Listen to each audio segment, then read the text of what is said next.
السلام عليكم ورحمة الله وبركاته. أهلا بكم في برنامجكم كل صراحة.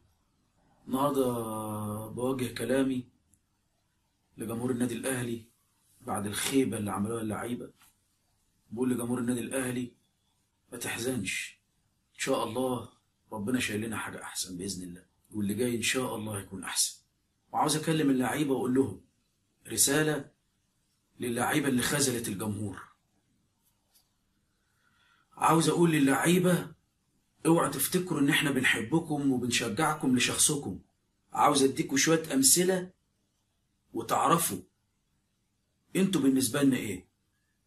احنا الكابتن مجدي عبد الغني ادى للنادي الاهلي اكتر منكم 100 مره، ودلوقتي شوفوا مجدي عبد الغني بالنسبه لجمهور النادي الاهلي ايه، عشان غلط في النادي الاهلي وقال كلمه ما عجبتش الجمهور. عاوز افكركم بحسام حسن، حسام حسن اللي كان مع شو جماهير النادي الاهلي. كنا بنحب حسام حسن. اللي ما حضرش حسام حسن في التسعينات، حسام حسن كان المعشوق الاول لجمهور النادي الاهلي. اول ما غلط في النادي الاهلي حسام حسن ما حبيناهوش وكرهناه. هو حسام حسن طلع سب الجمهور، طلع شتمنا انا مثلا شخصي، احنا كرهناه عشان شتم النادي الاهلي وحبيناه عشان كان بيحب النادي الاهلي. عاوز افكركم بحسام البدري، احنا دلوقتي بنكرهه وبيحب النادي الاهلي. حسام البدري لو قطعت حته من جسمه هتلاقي بتقول اهلي. احنا بنحبش حسام البدري ليه؟ عشان النادي الاهلي تطاول على النادي الاهلي. عاوز افكركم بعصام الحضري، ادى للنادي الاهلي. عمركم ما هتوصلوا للجيل اللي دلوقتي قد ما ادى عصام الحضري، لكن عشان عمل في النادي الاهلي حاجه مش كويسه احنا بنكره عصام الحضري، مش عشان شخص عصام الحضري، عشان خاطر النادي الاهلي. انتوا باين عليكم ما تعرفوش قيمه النادي اللي بتلعبوا له. احنا كجماهير النادي الاهلي بنعرف النادي الاهلي احسن منكم. انتوا اللي بتستفادوا من النادي، احنا ما بنستفادش.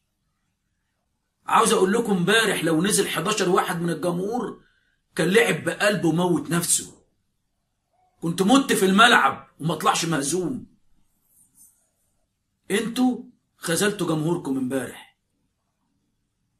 اوعوا تفتكروا لو مشيتوا احنا هنزعل. احنا ما يهمناش غير الكيان والنادي الاهلي. عاوز اقول لكم شفتوا لو انتوا عندكم دم، شفتوا الحرب اللي كانت على النادي الاهلي قد ايه وعلى الكابتن محمود الخطيب. حتى ما قلتوش عشان خاطر الكابتن محمود الخطيب نلعب ونموت نفسينا، ولا عشان خاطر الجمهور، ولا عشان خاطر النادي. انتوا زعلتوا جمهوركم وحزنتوه. لو تقدروا او تعرفوا، لو تعرفوا بس كم واحد بات حزين عشان خاطر، اقول ايه، عشان خاطر المياصه اللي كنتوا بتلعبوا بيها. النادي الاهلي ما يستاهلش منكم كده، ولا جمهور النادي الاهلي يستاهل منكم كده. اخر حاجه عاوز اقول لكم، احنا بنحبكم عشان انتوا بتلعبوا للنادي الاهلي. اوعى تفكروا بنحبكم لشخصكم ولا بنقدركم لشخصكم، لا، عشان انت بتلعب في النادي الاهلي ولازم كل لاعب يفهم الكلام دوت. احنا بنشجعك عشان انت في النادي، عشان انت في النادي الاهلي.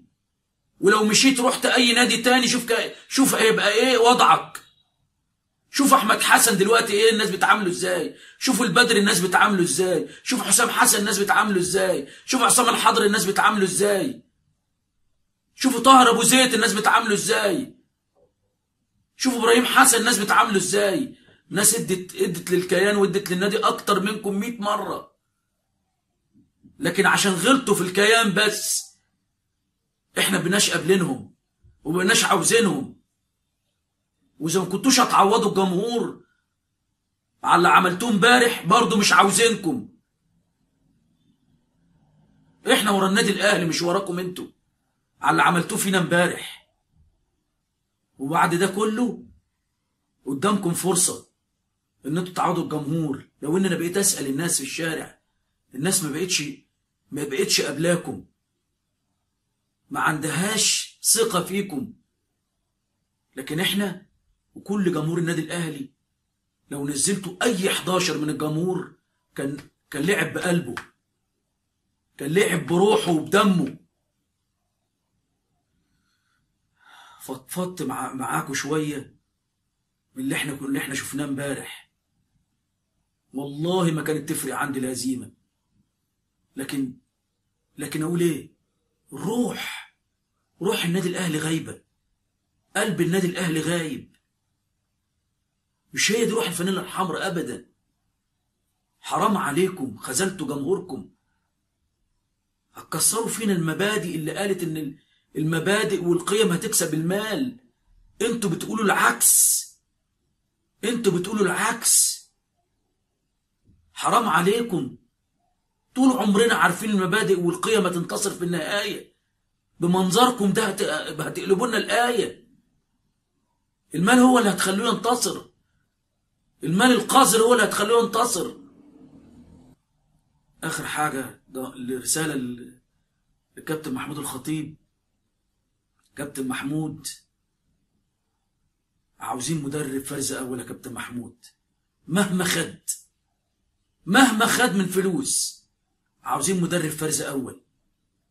عاوزين مدرب ياخد أي مبلغ ياخده، بس يكون فرز. النادي الأهلي يستاهل مدرب فرز أول يا كابتن محمود.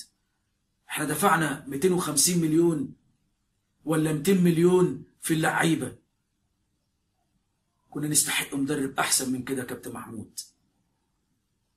أنا عارفك بتموت في النادي الأهلي يا كابتن محمود، وعارفك متقطع أكتر مننا كلنا، لكن اللعيبة خذلتك زي ما خذلت جمهورها. لكن جمهور النادي الأهلي يا كابتن محمود وراك وورا النادي الأهلي،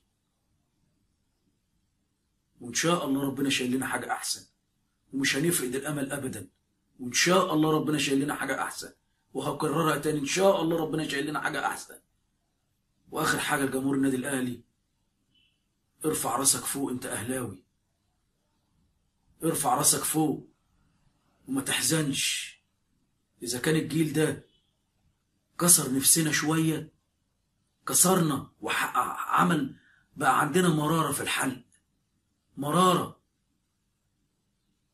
عاوز أقول لكم إن شاء الله اللي جاي أحسن بإذن الله، وهيطلع من الناشئين عندنا، وهيخلينا نضحك ونفرح تاني. قول لجمهور الأهلي ما تحزنش، اللي جاي أحسن إن شاء الله، وأنت تستاهل أحسن وأحسن وأحسن. أحسن جمهور في الكون بيشجع أحسن نادي، أحسن نادي في الكون. السلام عليكم ورحمة الله وبركاته.